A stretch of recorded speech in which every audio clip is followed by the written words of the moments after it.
buenas noches, en vivo ya estamos junto a ustedes, comenzando vía pública en el horario prime del canal de Noticias de Chile, aquí en 24 horas. Faltan segundos para las 11 de la noche y al margen, por supuesto, el resto de la actualidad del día. Esta noche nos vamos a preocupar de un tema que inquieta al mundo.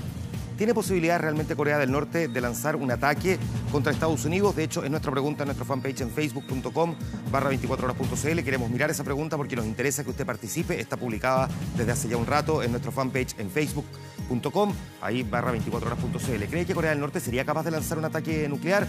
Ahí nos puede responder. Vamos a mirar todas las alternativas. Hay quienes dicen que hay tratativas diplomáticas por detrás, al margen de las declaraciones públicas que hace el gobernante de Corea del Norte y el presidente de Estados Unidos, pero al mismo tiempo dos presidentes tan impredecibles podrían equivocar la interpretación de algo que se dijo y terminar, digamos, apretando un botón. De esto vamos a hablar con expertos para saber cuál es el rol que está cumpliendo Europa también en esta situación, Rusia, China. Lo vamos a mirar en detalle y vamos a tratar de entender cómo funciona también la isla de Guam, que es la que ha sido amenazada por Corea del Norte. Esto en la segunda parte del programa, porque por supuesto comenzamos revisando las noticias más importantes, algunas de las cuales destacamos en titulares, como por ejemplo que el ministro de Hacienda, Rodrigo Valdés, entregó en el Congreso detalles de los proyectos que ingresa el Ejecutivo para reformar el sistema de pensiones. Proponen que los gerentes de las AFP inviertan parte de su sueldo en los fondos que están administrando. También les contamos que un equipo jurídico chileno ante la Haya se reunió este lunes para redactar la dúplica sobre la demanda marítima boliviana. La gente ante la Corte envió un mensaje de confianza por los argumentos que se van a presentar.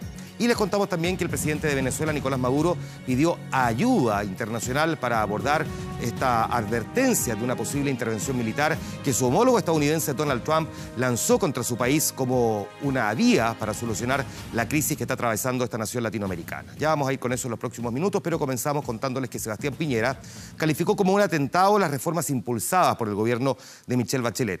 Esto lo hizo ayer en el programa Estado Nacional, donde el candidato de Chile Vamos anunció profundos cambios a algunas de esas reformas, como por ejemplo la ley de inclusión en caso de que ganara la elección presidencial. Hubo rápida respuesta hoy en todo caso desde La Moneda. Son justamente las largas esperas y noches a la intemperie las que pusieron las alarmas sobre la ley de inclusión en la educación. Situación que solo agudizó el malestar en la oposición respecto a la ley, que termina con el copago, el lucro y la selección en los colegios. Ley que Sebastián Piñera pretende modificar profundamente en caso de llegar a La Moneda. Modificar, porque yo creo que es una mala ley de inclusión. Pero ¿cuál es la propuesta del exmandatario para terminar con la discriminación en la selección? Todos estos mecanismos de tómbolas, ¿cierto?, creo que son muy nefastos. Lo que vamos a buscar es respetar en la mayor medida posible la voluntad de los padres. Ninguna selección por capacidad antes de los 7 años, porque es muy prematuro. Cuestionamientos que fueron respondidos en menos de 24 horas por el gobierno, pues desde el Ejecutivo aseguran que esta declaración es parte de la estrategia electoral de Sebastián Piñera. La reforma educacional, un atentado a la libertad y a la calidad de enseñanza. Creo que el candidato de la derecha tomó una decisión y esa decisión es hacer una campaña confrontacional, una campaña de ataques, que no creo que sea lo que el país espera. Planteamiento de gobierno que fue respaldado desde la democracia cristiana, donde la candidata presidencial aseguró que en inclusión no hay que dar pie atrás. Por supuesto que sería un retroceso social, es volver a algo que me parece que es lo que cree Sebastián Piñera, que la educación es un bien de consumo. Ningún escrúpulo, ninguna razón, ningún argumento, ninguna moral para atacar de esa manera al gobierno y sus reformas, porque no ha dado ejemplo de hacerlo mejor. Olvidarse de la borrachera ideológica. Queremos que los padres puedan seguir aportando a la educación de sus hijos, sin un impuesto de 40% que este gobierno inventó para esos colegios, y que también puedan decidir dónde quieren que sus hijos estén. Para Sebastián Piñera es una más de las reformas que se han transformado en un atentado a la libertad y calidad de la enseñanza. También en política, finalmente los partidos de oposición reunidos en Chile Vamos no lograron despejar por completo la negociación de su lista parlamentaria, por lo que pidieron al candidato presidencial Sebastián Piñera zanjar la discusión. Los máximos dirigentes de la UDI, RN, el PRI y Evópoli se reunieron luego de que ayer, en ese mismo programa Estado Nacional, Piñera se mostrara abierto a actuar como árbitro en su negociación, siempre y cuando se tratara de resolver un número acotado de distritos. Así, Chile Vamos logró consenso en 20 de ellos para la elección de diputados en noviembre, mientras que que en 7 distritos deberá resolver el candidato presidencial. Entre otros, tendrá que dirimir candidaturas en Las Condes, Maipú, Concepción y Temuco. Los dirigentes esperan que el miércoles Piñera comunique su decisión a los partidos para que puedan inscribir su lista única de postulantes a diputados. Recordemos que la fecha es el próximo 21 de agosto. La posibilidad de acceder a viajes rebajados en el metro tiene al borde del colapso los puntos de entrega de tarjetas para el adulto mayor. Hasta la fecha ya se han inscrito 30.000 personas adicionales para obtener este beneficio. La polémica por la restricción en los viajes que terminó con la intervención presidencial y con el metro reculando fue la mejor publicidad para el beneficio del adulto mayor. Las oficinas de metro están repletas. Cada día más de 1.000 nuevos adultos mayores llegan con sus papeles para acceder a la franquicia que permite viajar por 210 pesos. Siempre las noticias están diciendo, entonces yo dije, ¿por qué voy a ser tan porfiada? Voy a sacar mi tarjeta. Es un beneficio que no está dando el gobierno, así que hay que aprovecharla. ¿Por qué no había sacado antes el beneficio? De puro flojo. Pagaba el boleto completo. Una que no tenía tiempo y otra que no lo había dejado pasar nomás. He andado para allá, para acá, vengo de Moneda, ya he ido 2 veces a Moneda, ahora para acá, Dios quiera que aquí me vaya bien. Dios quiera, porque cuesta, tengo 83 años. Resulta que ahora necesito porque vengo a médico, voy a ver una hija que vive en Las Condes, entonces utilizo harto y vivo en Maipú. Hasta julio, 180.000 personas tenían el beneficio. Ahora ya son 210.000 los adultos mayores incorporados. Nuestras oficinas, que son 4, que son las que estaban haciendo el proceso de inscripción, no han sido suficientes para sobre esta demanda y lo que hemos hecho es aumentarla en estos 12 puntos en los cuales ya estábamos entregando la tarjeta. Hoy día también los adultos mayores se están inscribiendo. Pese a tener 42.000 adultos mayores y 8 estaciones, la planificación de Metro no consideró puntos de entrega en Providencia. La decisión causó molestia en el municipio, que luego de dialogar con la empresa estatal logró revertir la medida. Ahora las tarjetas se entregarán en la estación Baquedano. Supuestamente iban a tener que ir hasta la estación Los Dominicos, que nos queda bastante lejos, y como aquí hay tanto adulto mayor, eso es algo que nosotros valoramos muchísimo. Lo más importante es que la inscripción pueda ser rápida. Por ahora la rebaja es solo para los viajes en metro. Incorporar a los 6.000 buses del Transantiago es imposible debido al déficit financiero de $200 millones anuales, sumados además a la alta evasión que llega al 30%. Claramente estas políticas creemos que deben continuar, no se deben perder y muy por el contrario, deben ser fortalecidas por los nuevos gobiernos. Hasta fin de año continuará la venta del boleto de cartón Edmondson. Luego todo el sistema utilizará únicamente la popular tarjeta VIP. Este lunes se inició el proceso legislativo de los 3 proyectos que contemplan la reforma previsional, iniciativas que entre sus novedades contempla que los gerentes de las AFP inviertan parte de sus sueldos en los fondos que administran. Tras reunirse con los presidentes de las comisiones del Trabajo, Constitución y Hacienda de la Cámara de Diputados, el ministro Rodrigo Valdés entregó detalles de las iniciativas que ingresaron al Congreso. Respecto a las modificaciones a la regulación de las administradoras de fondos de pensiones, se indicó que su análisis se realizará con mayor calma. Sobre este proyecto, el ministro Valdés detalló que abarca áreas como la participación, competencia, incentivos para que las AFP se focalicen en los cotizantes y también transparencia. Para esto, entre las medidas, está que los gerentes participen en el desempeño de los fondos que administra las AFP, invirtiendo en ellos por algún tiempo. Pese a esto, el secretario de Estado apuntó a que hay que revisar los distintos cambios propuestos para ver qué efectos colaterales pueden tener, como fue el descartar, por ejemplo, que las administradoras no cobren comisiones cuando los multifondos tengan rentabilidades negativas. No nos enamoremos de un instrumento específico, pongámonos de acuerdo cuál es el problema que queremos solucionar y busquemos los mejores instrumentos para eso y aquellos que tengan menores efectos colaterales. Si eso se hiciera en periodos cortos de tiempo, el portafolio invertido sería de mucho menos riesgo y eso tendría como implicancia una disminución importantísima de la rentabilidad esperada o la rentabilidad promedio. Y hay que recordar que la rentabilidad promedio es muy importante para la pensión final. Un 1% de diferencia alrededor de la vida de rentabilidad significa 25% de diferencia de pensión. Y por lo tanto tenemos que tener sumo cuidado de que cuando hacemos algo, el efecto colateral de lo que hacemos no impacte al final a los afiliados. Luego de que la semana pasada el canciller Heraldo Muñoz realizara las últimas observaciones a la dúplica chilena de la demanda marítima, el agente chileno se reunió en Londres con los abogados para afinar los detalles finales del documento que deberá ser presentado a la Corte de La Haya el próximo mes. Claudio Grossman destacó el trabajo coordinado que se ha realizado entre los historiadores junto a los abogados nacionales y extranjeros que asesoran a nuestro país tras la demanda interpuesta en el Tribunal Internacional por Bolivia.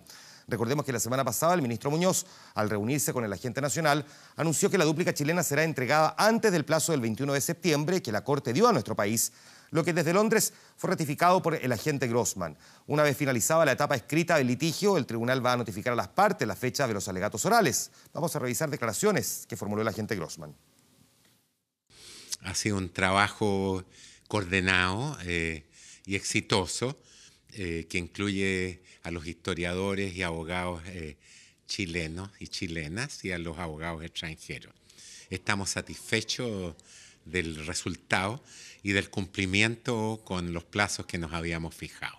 Estamos finalizando la dúplica de modo de poder presentarla antes del 21 de septiembre. Nuestros argumentos son sólidos en establecer que no hay una obligación de negociar acceso soberano. Como ya lo hemos reiterado, no está en juego aquí la integridad territorial de Chile, ni el Tratado de 1904. Miles de personas sin suministro eléctrico en el sur del país es parte de los daños que dejó el paso del temporal que azotó desde la región del Biobío hasta los lagos. Un sistema frontal con vientos sobre los 100 kilómetros por hora que derribó árboles y dejó casas sin techo. Árboles arrancados de raíz, calles inundadas y casas que quedaron inhabitables. Fue lo que dejó uno de los temporales más crudos de los últimos años en el sur del país. Las ráfagas de hasta 100 kilómetros por hora no tuvieron piedad en Temuco y se llevaron techos enteros, dejando a decenas de familias en la calle. Se le destruyó su hogar completamente. Y aquí están los vecinos cooperando. Todo. Siento a las niñas gritar y me vestí y me vine al tiro, porque ya se le había volado todo el techo. Y bueno, alcanzaba a bajar las niñas. Esta casa la hice con mucho esfuerzo. Me costó mucho tenerla, porque no soy madre, soltera con mis 4 hijas. Y me costó demasiado. Y para perderla así en una noche. Toda una noche de lluvia y fuerte viento que dejó estas imágenes desde el Biobío a los lagos. 141.000 personas quedaron sin luz en toda la Araucanía, por lo que Juana Payán, del sector Labranza de Temuco, perdió gran parte de su mercadería. Esto ya, por ejemplo, estas cosas, mira, ya no sirven. O sea, la gente va a reclamar, pues se ponen de un color blanco. Estas cosas están todas descongeladas. Claro. Como se fija usted, uno la vuelve a congelar, esto ya no tiene otro sabor. ¿Qué va a hacer con eso? ¿Va a tener que botar? ¿Lo va a perder definitivamente? Estas cosas se pierden. Y lo peor es que aún hay miles que están sin el suministro eléctrico. Hay zonas donde definitivamente la destrucción de líneas de tendido ha sido absoluta. Cientos de postes, líneas cortadas de esa naturaleza. Tenemos 50.000 aproximadamente clientes sin suministro eléctrico hoy día a las 15:40 horas. 11.000 clientes de la empresa CGE, 35.000 de Frontel y 3.000 más de Codiner todavía están sin luz en la Araucanía. Tenemos claro de que las compañías tienen una obligación y tienen que sacarla. Si ellas no han cumplido con esa normativa, por supuesto existe una sanción. En el Biobío, 10.000 familias continúan sin luz. En los ríos son casi 2.300, parte de los estragos que produjo un temporal que hace años no se veía en el sur de Chile. La justicia de Alemania condenó a 5 años y un día de prisión al doctor Hartmut Hopp, ayudante de Paul Schaeffer en Colonia Divinidad, por las acusaciones de abuso sexual cometidas en Chile. El médico había sido condenado en nuestro país por ser cómplice de 16 abusos contra menores ocurridos en Villa Baviera. Sin embargo, en mayo del 2011 se fugó por un paso no autorizado para radicarse en Alemania. Tras su huida, la Corte Suprema emitió una solicitud de captura internacional en 2014 y pidió a los tribunales alemanes que Hopp cumpliera su condena, un pedido que fue recogido por la Fiscalía de ese país europeo y ahora por la Segunda Corte Criminal de la ciudad de Krefeld. La sentencia estipula que el tribunal tiene la facultad de convertir la sanción extranjera en una pena de prisión de 5 años y un día. Pero tras esta resolución, los medios locales afirman que la defensa del médico anunció que va a presentar un recurso contra la decisión del tribunal que se conoció este día lunes.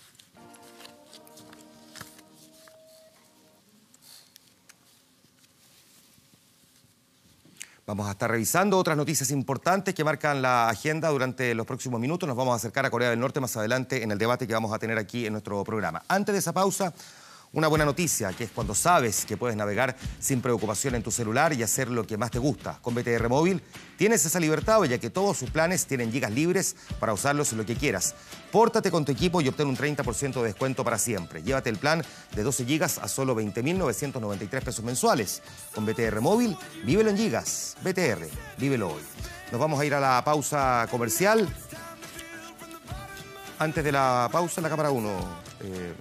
algunas cosas que destacar. Primero, la pregunta que muchos están haciendo es si Estados Unidos y Corea de verdad tienen posibilidades de iniciar una guerra. La pregunta que nosotros le estamos formulando a ustedes se relaciona con eso en nuestra fanpage en facebook.com/24horas.cl. ¿Cree que efectivamente Corea del Norte es capaz de lanzar un ataque nuclear?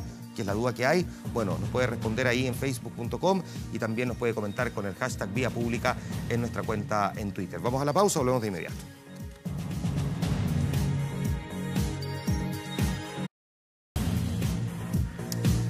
De vuelta, el presidente Nicolás Maduro pidió ayuda internacional para abordar la advertencia de una posible intervención militar que su homólogo estadounidense Donald Trump lanzó contra Venezuela como una vía para solucionar la crisis que atraviesa. El mandatario venezolano llamó a los embajadores de España, Francia, Japón, Siria, Vietnam y Guatemala a una cumbre presidencial de puertas cerradas para debatir sobre el tema. Además, aseguró que la amenaza de la guerra y la violencia solo puede disiparse con diálogo, diplomacia, política y unión.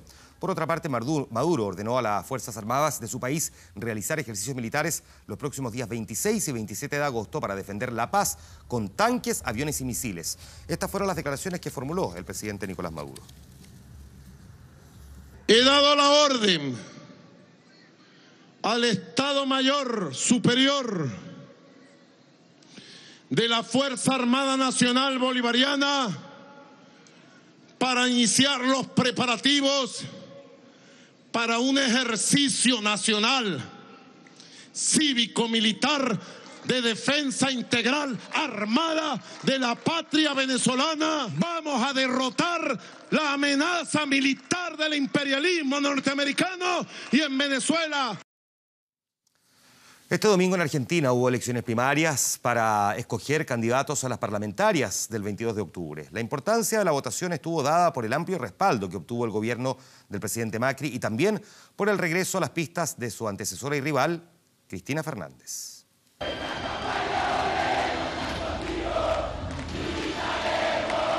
Alentada por su hinchada más fiel que jamás la abandona, Cristina Fernández llegó de madrugada al estadio de Arsenal de Sarandí para comentar los resultados de las elecciones primarias previas a las legislativas de octubre. La expresidenta confía en obtener un escaño como senadora por la provincia de Buenos Aires. Los resultados, por ahora, la ubican en un segundo lugar, prácticamente empatada con el oficialista Esteban Bullrich. Un empate que para ella tuvo sabor a victoria. Hemos ganado las elecciones Unidad Ciudadana. Unidad Ciudadana es la colectividad que creó la exmandataria para competir en esta elección. Unas primarias que originalmente estaban pensadas para incentivar la competencia interna entre los partidos, pero en la práctica los candidatos optaron por conformar nuevas fuerzas y presentar listas únicas, tal como lo hizo Cristina Fernández. Los aspirantes debían obtener al menos el 1,5% de los votos para avanzar a las elecciones de octubre. En definitiva, los comicios del domingo funcionaron como una forma de medir el apoyo con el que los distintos grupos políticos se enfrentarán las legislativas. Si en 2 meses más se cumplen estos resultados, Cristina Fernández saldría electa en uno de los 3 escaños contemplados para la provincia de Buenos Aires. Esto le permitiría obtener inmunidad parlamentaria, lo que aliviaría su situación judicial frente a las causas que enfrenta por presunta corrupción y enriquecimiento ilícito. Vamos a pedirle al gobierno que escuche lo que las urnas han expresado, que cambie el rumbo económico. El gobierno de Mauricio Macri también celebró unos resultados que a nivel nacional muestran que su coalición mantiene el apoyo que lo llevó a ganar la presidencia en 2015, pese a las dificultades económicas. Y sé perfectamente que estos 19 meses han sido difíciles, que hemos tenido que tomar decisiones difíciles, pero el riesgo era quedarnos sin luz, sin gas, sin transporte. Y de ahí seguro que no volvíamos. La votación también dejó algunas curiosidades.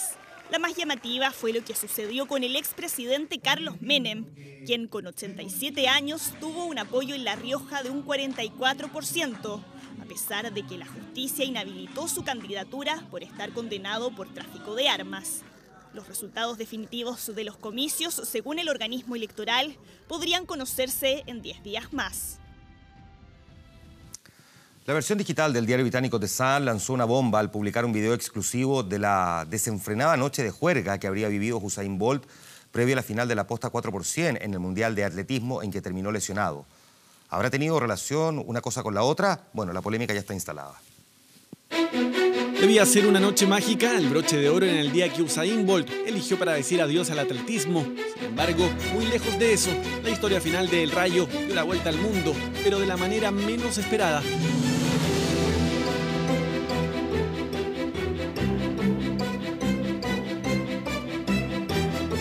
Se enmudecía ante la incapacidad del jamaicano de rematar la posta 4x100. Su bandera quedaba última en la clasificación. Sus compañeros de equipo se quejaban de la organización por los tiempos de espera. Era el sorpresivo y angustiante punto final en la carrera de Bolt. Quedé muy choqueado, las cosas pasan. Él se disculpó con nosotros y le dijimos que no tiene de qué disculparse. Es una pesadilla todo lo que le pasó. Pero 48 horas después, el atleta continúa haciendo noticia. Fue el periódico británico The Sun el encargado de buscar el porqué de la lesión de isquiotibiales sufrida por Bolt en el Estadio Olímpico de Londres. Tras indagar, la publicación liberó un video en que se aprecia a un animado Usain disfrutando de una fiesta con amigos londinenses, bebiendo y bailando a altas horas de la noche. El problema, se especula que la reunión habría tenido lugar solo horas antes de la gran final de la posta 4x100.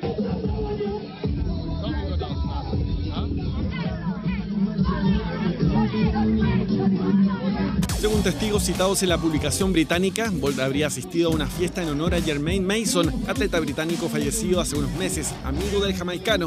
En ese contexto se le vio tomando ron y coñac, también besando mujeres, hasta que habría durado hasta las 6 de la mañana. Con la polémica ya instalada, aunque sin la certeza de la veracidad del contexto de este video, sus reproducciones ya se han disparado en toda la red. Para muchos, una decepción. Para otros, no es más que un acto de mala fe de la prensa británica. Lo cierto es que la carrera de Usain Bolt ya es historia. Una juerga que a todas luces no manchan en lo más absoluto su exitosa carrera. Día sándwich, pero como puede ver, hartas cosas han pasado en esta jornada de lunes 14 de agosto del 2017. Antes de la pausa y dejar anunciado que vamos a estar conversando sobre qué tan riesgosa es esta, digamos, retórica belicista entre Estados Unidos y Corea del Norte, les queremos hacer una recomendación. ¿Cuán real es la amenaza de que Corea del Norte ataque la isla de Guam? ¿Cuánta posibilidad tiene realmente Estados Unidos de lanzar algún tipo de invasión sobre los norcoreanos? ¿Hay negociaciones detrás que no estemos viendo? Bueno, hay un montón de preguntas sobre un tema que está ahí latente permanentemente en la agenda y nosotros queremos abordar esta noche aquí en Vía Pública. Lo vamos a hacer con estos invitados. Rodrigo Álvarez, coordinador del Centro de Estudios Coreanos del Instituto de Estudios Avanzados de la Universidad de Santiago de Chile. Gracias por estar aquí, bienvenido. Buenas noches, gracias. Buenas noches. Javier Urbina, investigador del Centro de Estudios Internacionales de la Universidad Católica. Javier, gracias por estar aquí, bienvenido. Buenas noches. Buenas noches. Jorge Sanz, analista internacional de la Universidad del Desarrollo. Gracias por estar aquí, bienvenido. Buenas noches. Y Paulina Astroza, directora del programa de estudios europeos de la Universidad de Concepción, que anda de gira por Santiago. Gracias por estar aquí. Y además nos va a ayudar a poner en perspectiva. Angela Merkel puede jugar aquí, por ejemplo, un rol bastante importante. Gracias, Paulina, por estar aquí. Gracias por la invitación. Rodrigo, déjame comenzar primero contigo. Peleemos. Hagamos un perfil primero del personaje en cuestión, del gobernante norcoreano, un tipo de 33 años. Porque dicen, y no me quiero quedar en la superficialidad, sino que entrar en la profundidad, le rinde mucho culto a la personalidad, en fin, pero él viene de una historia familiar importante. O sea, su abuelo y su padre fueron gobernantes, y de hecho entiendo que no estaba llamado a ser él el sucesor de su padre. Habían 2 hermanos antes que tenían alguna posibilidad, pero que por distintas razones finalmente recae sobre él. ¿Por qué él se termina convirtiendo en el presidente y sucesor de su papá? Bueno, técnicamente lo importante en esa materia es que con toda seguridad Kim Jong-un cumplía con los requisitos para llegar a esta posición. Y de hecho, cuando tú empiezas a observar cuál fue su proceso de consolidación una vez que toma el poder, así se comprueba.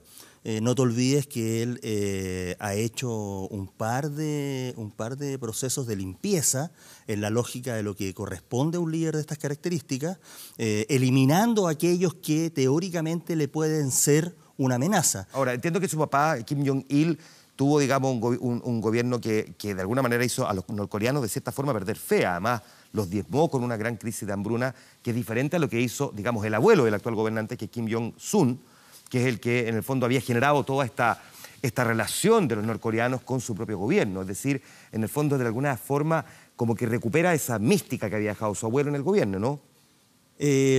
Efectivamente, lo que pasa es que no hay que olvidar que en el caso de su abuelo, ¿cierto?, Kim Il-sung, lo que sucede es que él, ¿cierto?, consolida también o hace que Corea del Norte empiece a ser considerada una unidad política en el contexto internacional.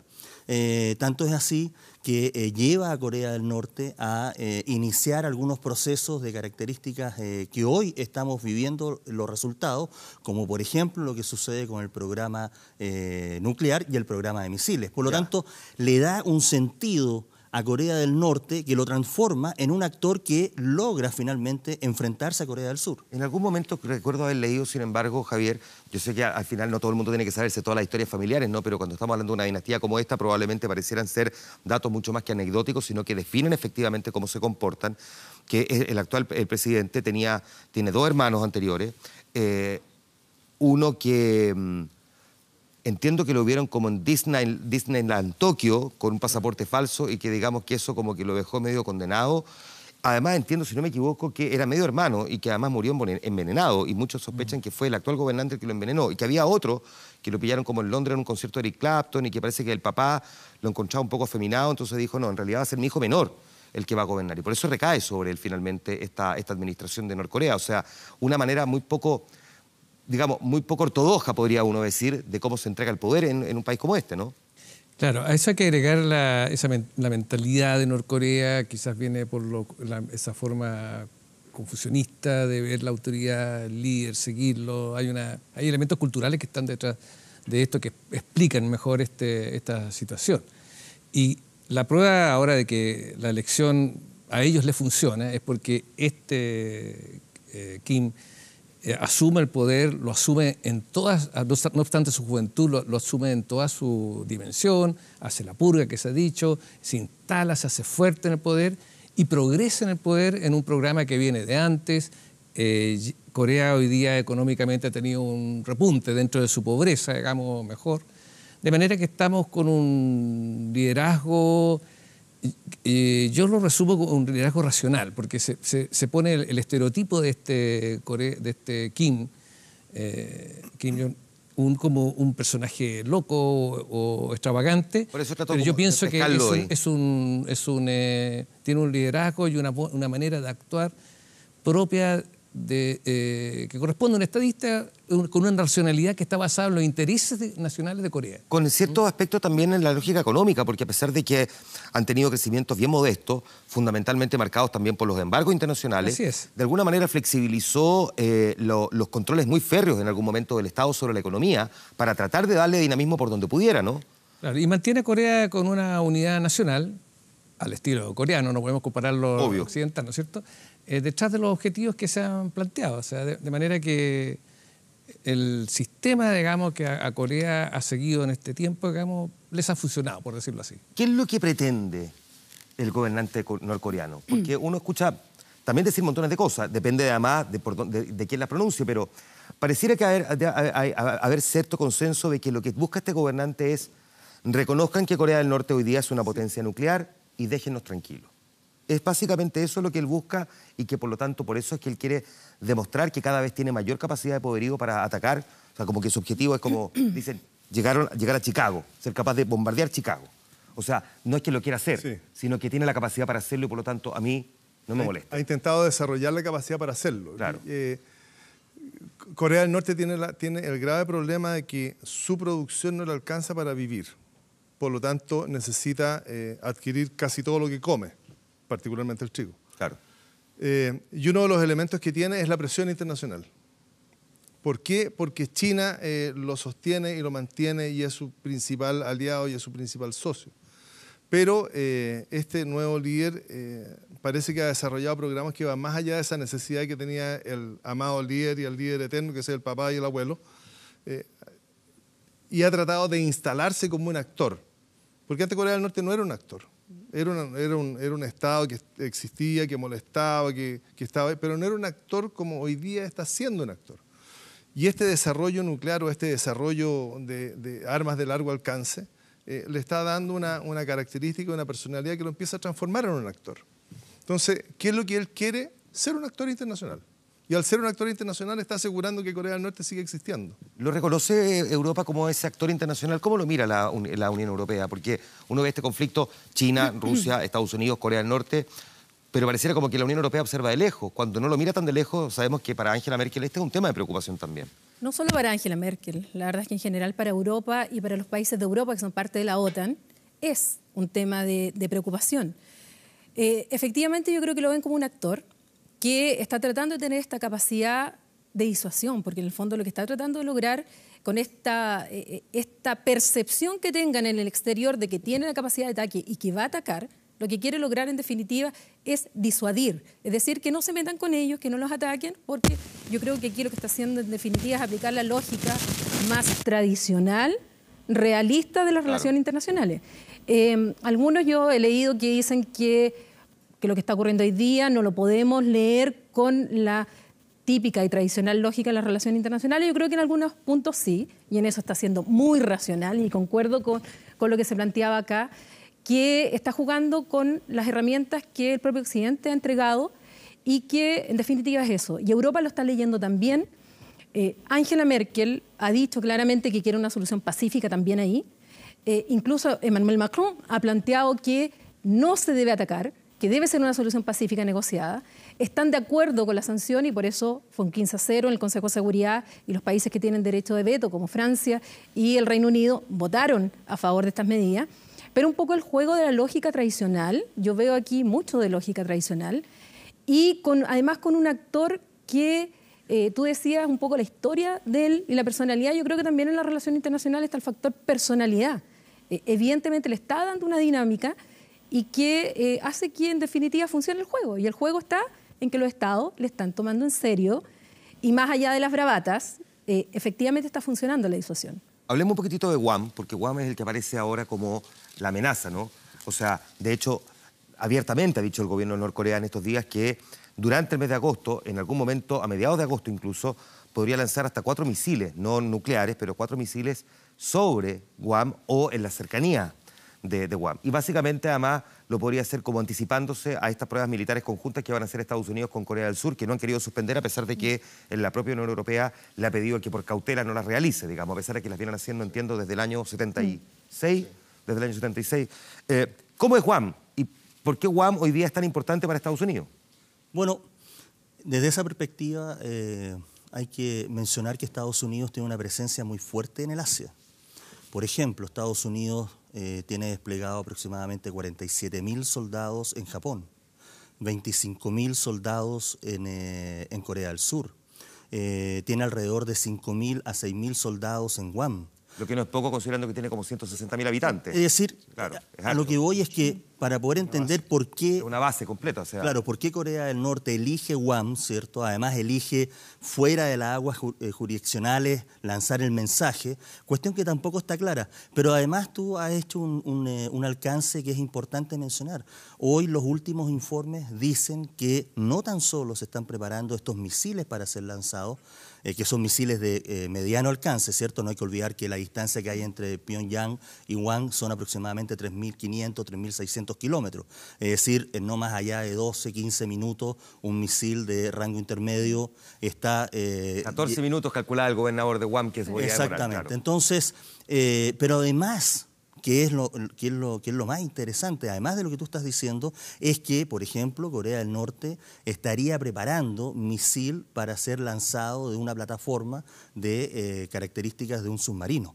Por lo tanto, está realizando un nuevo tipo de lanzamiento que ya lo había realizado con éxito, pero que además pone más presión a lo que está sucediendo en Guam. Ahora, técnicamente, no hay que olvidar lo que te estaba diciendo, es decir, el Asia se está transformando, bueno, no se está transformando, sino que es un dominio de Estados Unidos desde 1945 hacia adelante, claro. Pero además se está transformando en otra cuestión súper importante, en una tensión que está paralela al tema central, que es la no proliferación y desarme, que es el tema central, ¿no? Es decir, evitar que un país como Norcorea alcance la condición nuclear.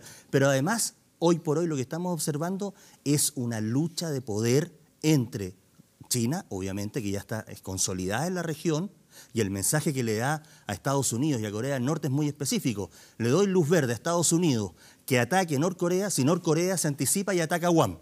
Pero no le doy luz verde a Estados Unidos que ataque a Norcorea si Estados Unidos ataca primero a Norcorea. Que vamos a ir a esa lógica china en un momento más, pero me parece súper interesante lo que tú describes, porque de hecho recién Consuelo Saavedra me apuntaba ahí un artículo de Politico.com que da cuenta de los detallados planes que parecieran tener muy desarrollado Norcorea sobre cómo podría eventualmente lanzar ese ataque sobre Guam. Ahora, esta es una pregunta que muchos se hacen entonces.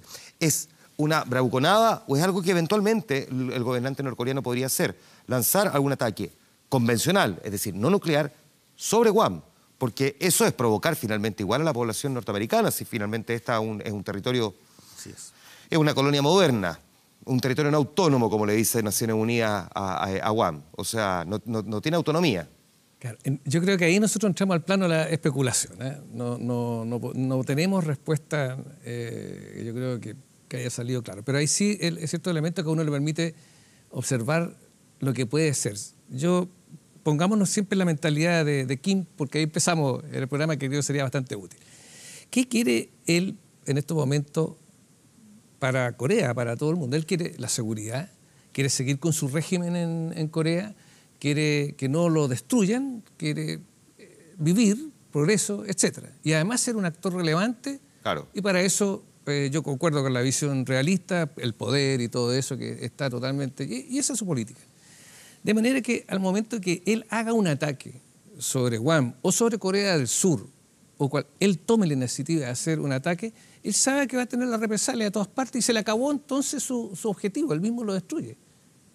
Por eso que yo apelo a la mirada racional, digamos, que finalmente puede tener, porque ellas van a destruir a Corea, Kim va a tener que salir de ahí, se va a acabar todo eso. Se va a destruir, porque pensemos que un ataque sobre Guam en un conflicto, digamos, que venga el ataque sobre Guam, inicialmente, solo sobre Guam. Estados Unidos es su territorio eso. Entonces va a tener que reaccionar de la misma manera que Inglaterra lo hizo en Malvinas, de la misma manera que otros estados, digamos, no han permitido que su soberanía se vea violada en esa manera. Por más lejano que sea. Por más lejano que esté. Claro. Entonces, de hecho, el territorio más lejano que tiene Estados Unidos, digamos. Claro. Entonces, desde esa perspectiva, el error puede ser tan grave como atacar Corea del Sur. Ahora, el conflicto, cualquiera que sea, tanto para la mirada norteamericana y también de Corea del Sur, con las diferencias además que a Corea del Sur no le gusta nada esto que está pasando, porque son los primeros que están así. Digamos, y que a diferencia de Guam no se demora 14 minutos el ataque, sino que se demora 45 segundos. Claro, pero pongámoslo para este ejercicio en un solo grupo, digamos, estos dos aliados, digamos, y lo mismo para el otro. El conflicto va a ser generalizado. Es decir, No existe posibilidad de que ataquemos Erdogan y ahí limitamos el conflicto. No va a ser así. No, o ataquemos solamente Seúl y después lo limitamos. O vamos a mandar la tremenda artillería que tiene Corea del Norte, 8.000 cañones, está apuntado a la parte norte, en fin, y pueden destruir, pero no vamos a lanzar bombas nucleares, así que lo vamos a limitar. Eso no es posible. O sea, una vez que se va, el conflicto va a ser multidimensional, es decir, por tierra, en el mar, en el aire y también en el ciberespacio y todo eso. Ya, ahí hay un punto que creo que es interesante, que poco se aborda, pero los norcoreanos han estado probando dos cosas al mismo tiempo. Misiles de largo alcance y la reducción de la cabeza nuclear, de la ojiva, a un tamaño menor, digamos. Misma capacidad, pero un tamaño menor. Pero hasta ahora, si bien en las dos pruebas han andado más o menos bien, entiendo que uno de los problemas que tiene es que como estos misiles de largo alcance lo que hacen es que salen de la atmósfera, cuando se reintegra la atmósfera corre el riesgo de que se le destroce, por decirlo así, la ojiva nuclear. No han logrado superar ese problema y por lo tanto dicen recién en un par de años podrían tener una capacidad real de atacar con una ojiva nuclear de largo alcance. Y que por lo tanto lo que hacen siempre con esta bravuconada o con estas declaraciones es como en el fondo ir ganando tiempo, mantener la tensión pero ganar tiempo. ¿Es eso lo que uno podría estar interpretando de Corea del Norte? No es que tenga el objetivo de atacar a Estados Unidos, sino que ir ganando tiempo para que en 2 años más diga, mira, ahora sí, tengo el misil, tengo la ojiva y es capaz de reingresar a la atmósfera sin que se desintegre. Estados Unidos reconoció, no sé si eso es lo que quiere, pero miremos otro par de elementos. Estados Unidos reconoció que Corea del Norte ya tenía la capacidad de miniaturizar la bomba y ponerla sobre un misil. Por lo tanto, la amenaza cambió. O sea, ya no es lanza un misil y que caiga donde caiga, da lo mismo. Si cae en Japón o cae en Guam, da lo mismo. No, la amenaza cambió porque ya tenemos un misil nuclear. Claro. Probablemente el misil de largo alcance no lo tenga desarrollado, probablemente no le interese. El misil lo tiene, pero el misil de largo alcance nuclear es el que no ha logrado hacer funcionar. Pero su problema no es Estados Unidos en particular, su problema es seguir existiendo. Y para seguir existiendo tiene que tener esa capacidad de disuasión que se puede frente a Japón, frente a Corea y frente a sus aliados. Por lo tanto, la amenaza que hoy día está poniendo Corea del Norte es mucho mayor que la que existía hace un mes atrás, porque tiene la capacidad de miniaturizar la bomba y ponerla sobre un misil. No importa que no llegue a Estados Unidos, no le interesa. Pero puede llegar a sectores más Pero puede cercanos. llegar a los aliados de Estados Unidos. Por lo tanto, el problema lo va a generar igual. Lo que me hace entonces recoger lo que dijiste hace un rato, Paulina, que creo que es la clave de lo que estamos conversando. Tú mencionaste 15-0. O sea, tuvimos una votación muy relevante y donde además todos se alinearon en esta postura de aplicarle más sanciones a Corea del Norte, que son fundamentalmente sanciones económicas. Me entiendo que son más de 1.000 millones los que va a dejar de percibir, el 30%, digamos, de lo que estaba recibiendo. ¿Qué pasa con Rusia, particularmente Rusia y China, porque son como los dos países que uno tiende a mirar con más detalle en este conflicto, que son como menos reticentes o son más reticentes a alinearse generalmente con Estados Unidos en cuestiones como esta? Sí, o sea, lo primero, el contexto, que evidentemente aquí estamos hablando con dos países que en esta lucha, incluso, digamos, rezagos que están quedando en el mundo respecto a lo que fue la Guerra Fría, evidentemente son ellos quienes han protegido, y particularmente China, en las veces en que se trató de llegar a sanciones mayores y posiciones mucho más firmes en el Consejo de Seguridad. Creo que en primer lugar yo creo que efectivamente se tiene conciencia de lo que señalaba Javier justamente, en que se sabe que esto cómo puede comenzar, pero no cómo va a terminar. O sea, hay una perspectiva que efectivamente Corea llegue a algún momento a decidir apretar el botón, en que en definitiva no se sabe hasta dónde va a llegar y eso va a perjudicar a China, a perjudicar a Rusia y quizás hasta dónde va a llegar. Entonces yo creo que se está efectivamente tomando conciencia de eso y por lo tanto, ¿qué es lo que tienen que hacer? Presionar efectivamente a Corea que no se le vaya a ocurrir apretar el botón. Y en segundo lugar, yo quería agregar un dato. Hoy día a la tarde salió, justo antes de venir, leí que en el Washington Post estaban diciendo que había medios ya de Corea señalando que no va a atacar Guam como lo había anunciado. O sea, hoy día habría, y eso en las relaciones internacionales son muy importantes cuando se empiezan a abrir otros escenarios al respecto. Ese es un dato. Y lo otro también que muchas veces cuando se toma una decisión de política internacional a veces se hace con el retrovisor, viendo lo que pasó también atrás.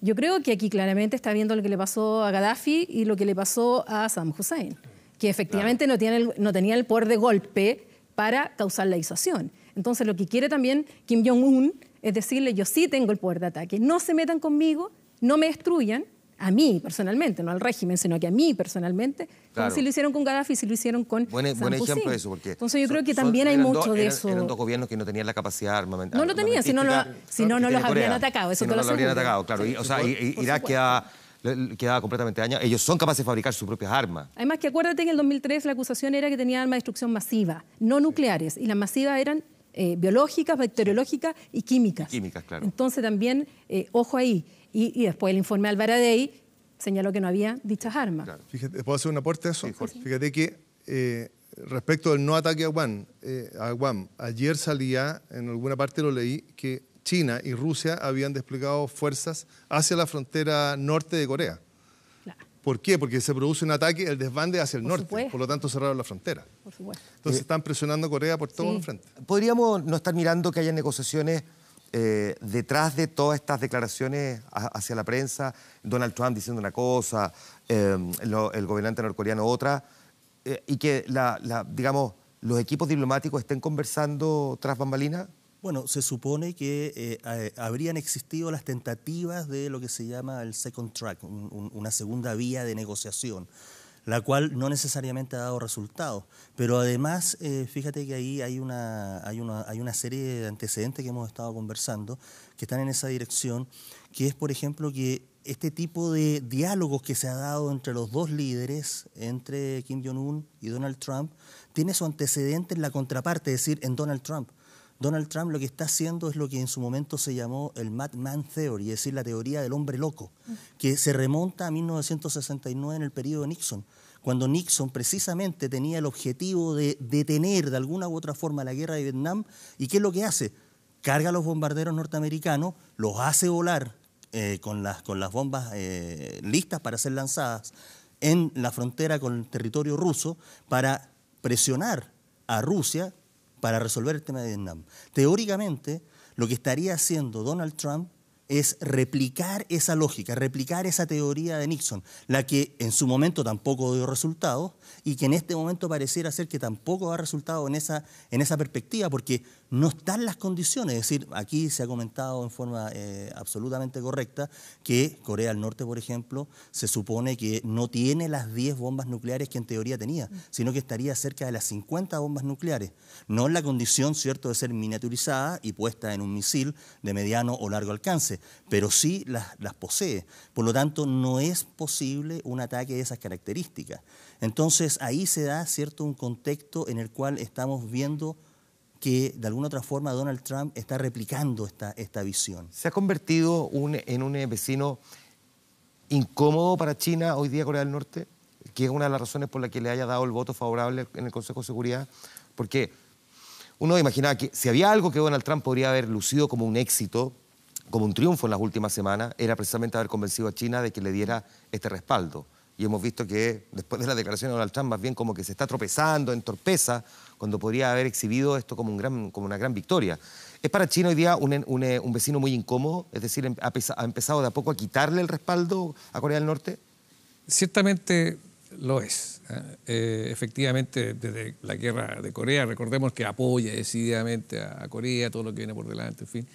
Pero hoy día China tiene un rol diferente, ¿no es cierto? Está integrándose a la economía del mundo, una economía globalizada, tiene procesos internos políticos también diferentes a lo que tenía antes, de manera que China ve su mirada, debe tener una mirada donde está viendo su rol futuro, más adelante.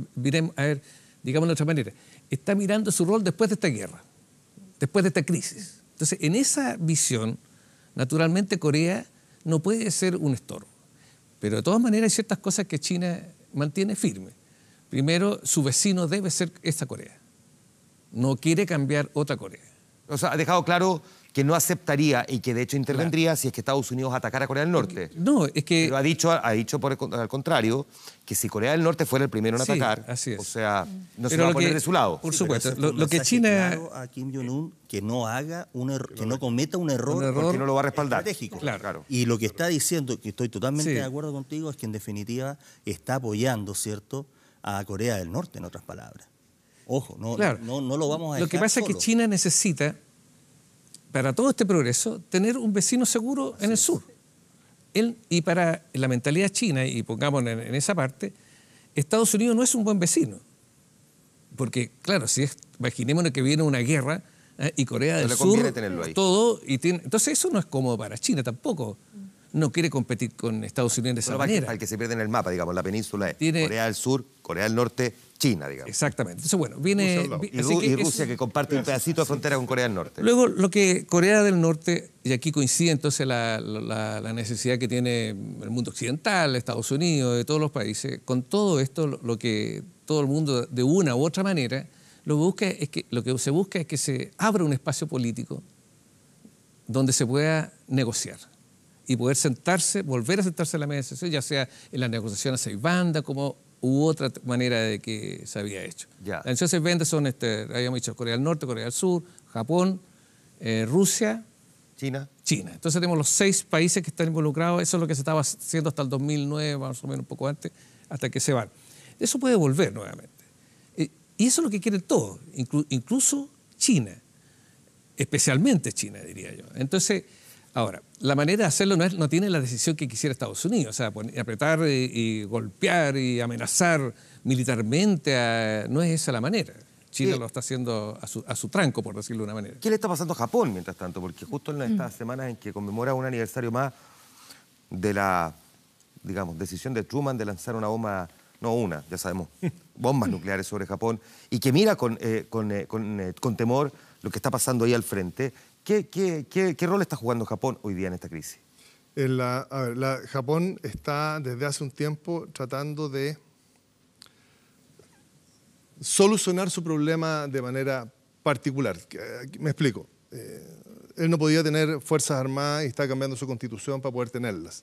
¿Por qué? Porque la inestabilidad en la zona es de tal magnitud que no tiene muy claro si Estados Unidos ya lo aclaró ya, si Estados Unidos va a apoyar a Japón en un conflicto con China o va a apoyar a su principal socio comercial en un conflicto con Japón. Ahora, considerando que Estados Unidos tiene militares en Japón, de alguna manera se siente defendido con los uniformados norteamericanos. Pero Japón está tendiendo a intentar defenderse solo, no depender particularmente de Estados Unidos. Porque la decisión de Estados Unidos va a ir en función de los intereses gringos, de los intereses de Estados Unidos, claro. Exactamente. Entonces, en este conflicto en particular, que va a ser uno de los principales afectados si se desata el conflicto, está en una posición bastante observante porque Estados Unidos es el que está llevando el conflicto. Si empieza a participar los actores locales, la presión de Corea del Norte ya no va a ser en esta diatriba y en este diálogo con Estados Unidos, sino que va a empezar a ser la amenaza directa o a Corea del Sur o a Japón. Entonces, por lo tanto, Japón mira este espectáculo mientras tanto. Lo que a mí me empieza a llamar la atención es que Japón y Corea del Norte están levantando la crisis, Japón y Corea del Norte, Estados Unidos y Corea del Norte están levantando la crisis a niveles en que uno de los dos va a tener que ceder. Si Corea del Norte cedió en el ataque a Guam, es una súper buena noticia, porque Estados Unidos puede empezar a desactivar esa fuerza militar que tenía lista para entrar en acción, como lo dijo la embajadora en el Consejo de Seguridad y como lo dijo el mismo Trump. En definitiva, está en el dilema el prisionero ahora. Está en el dilema del prisionero, el dilema de seguridad. Sí. Entonces empezamos a desconfiar de todo. Entonces empiezan a tensionar y las salidas se empiezan a cortar, se empiezan a achicar. Y vamos a llegar a la crisis de los misiles en que van a tener que empatar. La crisis de los misiles empató Estados Unidos sacando los misiles de Turquía y el otro lo sacó de Cuba. Entonces, ¿Cómo miran los aliados históricos de Estados Unidos, como Gran Bretaña, por ejemplo, al Estados Unidos de Donald Trump hoy día? Están muy complicados. De hecho, ya hoy día también leí en la prensa, leí un titular, confieso que no leí el detalle de la noticia, pero que ya hoy día Theresa May le incomoda que Donald Trump visite, como había quedado, el Reino Unido, sobre todo por lo que pasó recientemente en Charlottesville. Entonces, si ya le incomodaba antes, ahora le está incomodando muchísimo más. Con toda la crisis interna que tiene Theresa May en el Reino Unido, no la ayuda a cero. Por otro lado, tú ves Alemania, Angela Merkel está a 41 días de las elecciones parlamentarias, donde ella va por un cuarto mandato. Hoy día está 15 puntos sobre Martin Schulz. Por lo tanto, si bien está en una posición cómoda, todos sabemos que en un mes y medio pueden pasar muchas cosas. Ya lo sabe Emmanuel Macron en Francia. Él también, que ha tratado de jugar un rol internacional, europeo e internacional, invitó a Donald Trump al 14 de julio Pero él también hoy día está con una caída en las encuestas, pero la mayor caída que ha tenido un presidente en los 100 días. Entonces, que desde Charles de Gaulle o desde Jacques Chirac, no, sí, de Jacques Chirac. Hoy día ya no son creo que está en el 34%, y donde efectivamente tiene un tema interno. Por lo tanto, también no es fácil hoy día involucrarse. ¿Piensan ustedes que las encuestas, mayoritariamente la ciudadanía está en contra de cualquier intervención militar? Más aún atacar a Corea del Norte. Entonces, efectivamente, el lenguaje de Donald Trump, la forma en que ha realizado su política internacional, incomoda muchísimo cuando fue a Bruselas a inaugurar la nueva sede y les dijo en su cara, muy poco diplomáticamente, que se pusieran con el 2% del Producto Interno Bruto, que no han cumplido, y por otro lado, en defensa, y dejar más encima, porque esto además se hizo antes de esta intervención, era un monolito que se inauguró en la nueva sede de la OTAN, en Bruselas. Se lo criticó además. Por el 11 de septiembre, que ha sido la única vez en la historia en que se ha aplicado el artículo 5 del Tratado del Atlántico Norte justamente por Estados Unidos. Entonces, los europeos, hoy día es un personaje que de verdad les incomoda, que no a ninguno de ellos les trae réditos internos, ya lo hemos visto en las propias elecciones internas que han habido, y que además confía muy poco. Y Angela Merkel confía poco y lo ha dicho. Entonces, el escenario es de inestabilidad. Yo creo que se entiende mucho más con el vicepresidente y con, digamos, con el Estado Mayor de Estados Unidos que con el presidente. Y eso es bastante particular si estamos hablando de la superpotencia. ¿Cómo va avanzando este conflicto durante las siguientes semanas? Es lo que vamos a ir mirando. Les quiero agradecer a los cuatro. Rodrigo, muchas gracias a los cuatro, en realidad, por haber estado aquí. Paulina, te tendremos en Concepción, en Bruselas. ¿Dónde te tendremos? ¿En qué parte de la gira? Felicitaciones, porque entiendo que además continúa con el programa de estudios europeos de la Universidad de Concepción, con apoyo de la Unión Europea. Sí. Así es, así que felicitaciones nuevamente por ese trabajo que se está haciendo ahí. A los cuatro, muchas gracias, Javier, por haber estado aquí también. Jorge, lo mismo. Nosotros nos vamos a la pausa. A la vuelta, el pronóstico del tiempo, y les vamos a contar por qué una de las canciones más descargadas de iTunes no tiene ningún sonido. Ya se lo explicamos cuando volvamos. Espérenos.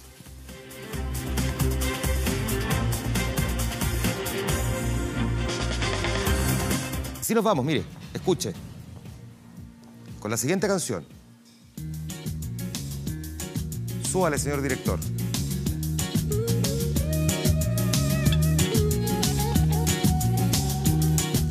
Mira lo que se avecina a la vuelta de las... Ya están todos bailando aquí atrás. Primero, la respuesta a la pregunta que teníamos en nuestro fanpage en facebook.com/24horas.cl desde temprano. ¿Cree que Corea del Norte sería capaz de lanzar un ataque nuclear? Y así está la respuesta. Mire, sí, un 65%, no, un 35%. Nuestro portal 24horas.cl destaca esta noticia. Proyecto de aborto. 135 organizaciones se inscribieron para las audiencias públicas en el Tribunal Constitucional. Vencía a eso de las 2 de la tarde de este lunes el plazo para esas inscripciones, para quienes quisieran hacer presentaciones, testimonios, en fin. Todo esto comienza ya el día viernes para escuchar esas distintas audiencias. Los detalles los encuentra en 24horas.cl. Está también el pronóstico del tiempo. Nosotros tenemos a esta hora una temperatura de 7,5 grados y esperamos para mañana martes feriado, día nublado con 17 grados de máxima. Despejado el día miércoles con 20 grados es lo que se espera para la capital ya a mediados de semana. Terminamos con esta canción que nos sirve como ejemplo para una historia que les vamos a contar que, mire, es increíble. Pero no es tan raro.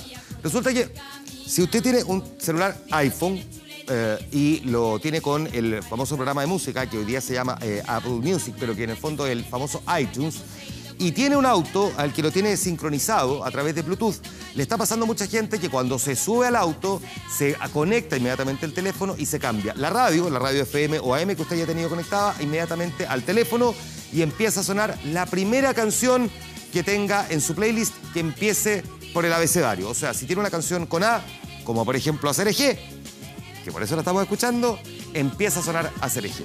Pues bien, como hay muchas personas que han tenido problemas para poder reprogramar el iTunes o la radio del auto, para que no le pase que cada vez que se sube al auto, automáticamente empieza a correr un playlist de canciones y siempre con la misma, resulta que hay un tipo que creó una canción que se llama así, miren. Very Good Song. Y la canción A Very Good Song, pero que tiene 5 letras A, o sea que queda primera en cualquier biblioteca musical por abecedario, porque tiene 5 letras A, es una canción que no tiene ni un sonido. Entonces yo me subo al auto, si la tengo descargada en mi iTunes, resulta que en el auto no suena nada. y al rato de que no suena nada uno dice, voy a conectar la radio y pone la radio o elige cualquier otra canción del playlist. Una fórmula para, digamos, sortear un problema que viene mostrando hace rato una de las aplicaciones o la aplicación de administración de música del iOS o del iPhone y que, bueno, nos lleva a que la primera canción de nuestro abecedario, que podría ser esta, el hacer eje, que yo estoy seguro que varios aquí la tienen en su celular, podría ser la que suene cada vez que se suban al auto. Fórmula creativa con la que nosotros nos despedimos de esta edición de Vía Pública. Mañana feriado, nos juntamos el día miércoles con el programa El Informante. Descansen o aprovechen la noche del día lunes. Que estén muy bien. Chao. No